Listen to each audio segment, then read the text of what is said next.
O que seria o tecido, né, de algodão 30.1 e penteado, cardado, se todo fio 30.1 é igual, o que é esse tal de cardado, penteado? Tá. Por que um é mais macio, o outro é mais barato? Outro é mais... Por que isso aí? O que é isso? Né? É um tratamento que dá no tecido, é isso?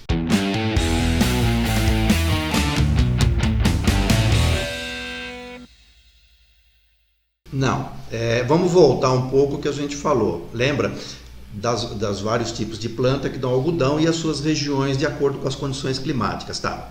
Então, fibras mais longas vão produzir fios, a tendência é produzir fios mais finos. Como é que se faz um fio de algodão? Vocês podem fazer com um algodãozinho de farmácia, é só pegar, dá para fazer em casa aí. Se puxa, quer dizer, estira e torce, estira e torce, estira e torce, é assim que se faz um fio de algodão. Porque o algodão, no máximo, você vai ter 5 centímetros a fibra. É verdade. O maior do mundo é 5,5, que é o egípcio. Então você tem que fazer torção e estiramento. Quanto mais longa a fibra, mais eu posso esticar e torcer, então o fio fica mais fino. Como é que eu meço isso?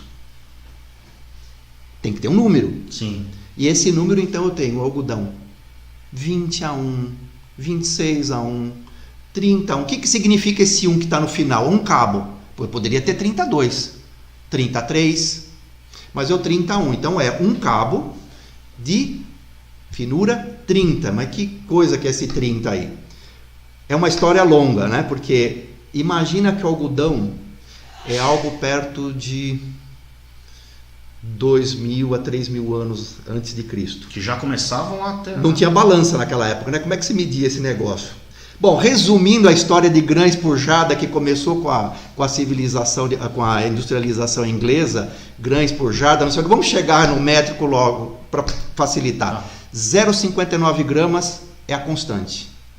Então, 31 significa um cabo, que 30 metros dele pesam 0,59 gramas. Olha só. Se quiser fazer a conta como é que chegou a 0,59, nós vamos ter que voltar lá para a Inglaterra e transformar tudo isso, porque naquela época era aquelas balancinhas, era o pé do rei, com não sei o que, com a moeda, mas ficou... E a gente usa até hoje essa medida. Existem duas medidas. 0,59 então fica para fibras mais curtas, e 1, depois que veio o sistema métrico, que seria... Se for um algodão 31 NM, significa número métrico, 31 número métrico, significa que 1 grama tem 30 metros. Se for 31 NE, significa número inglês de algodão. Que é 0,59. Que é o 0,59. Então existem essas duas nomenclaturas e o mercado foi fibras longas, por exemplo, algodão 61. É maravilhoso. Quando você vai fazer um lençol, você vai fazer uma coisa, você está partindo para camisaria, você está falando em fio 100, 120, até 150, é muito fino. Então você precisa de um fio muito fino. Então quando você entra nessa numeração de 60, 70, você entra já numa numeração de número métrico. Então um 100, nem sempre todo 100 é 100, né? Tem que ver se é NM ou NE. Entendi. Se bem que NM sempre vai estar no longo, no curto você vai estar NE. E o tal do cardado e penteado? Bom, se a fibra é curta, imagina, o que é pentear? Todo o algodão, então você tem que paralelizar as fibras para poder fazer o quê? A sua torção. Se penteia literalmente.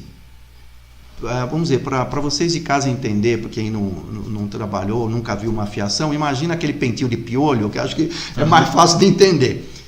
Exatamente, uma penteadeira é aquele pentinho de piolho, para poder tirar todas as casquinhas e a sujeira do algodão para paralelizar as fibras e deixar limpo. Eu consigo fazer isso com a fibra grossa? Não, só eu passar o pentinho já saiu tudo fora. Então, quando eu não consigo pentear, eu vou ter um cardado, porque a fibra é curta. Olha só.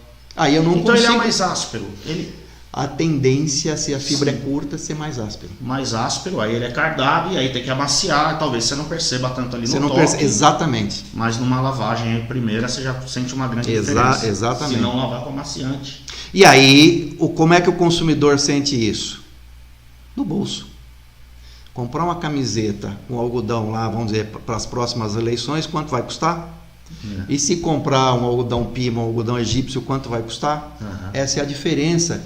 Que às vezes o mercado nem sempre consegue passar ao consumidor. Aí existem dois é uma discussão que eu não gosto muito de fazer, porque você tem mercados que têm mais poder aquisitivo e você tem mercados de menor poder aquisitivo.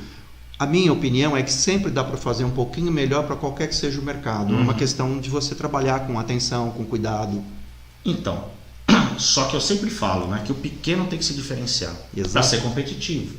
Aqui na Gênesis a gente tem um lema que é diferenciar faz toda a diferença. Então, se está todo mundo indo para cá, às vezes compensa você ir para o produto melhor, não é? E nós fizemos uma live aqui sobre custo e precificação, Fávila.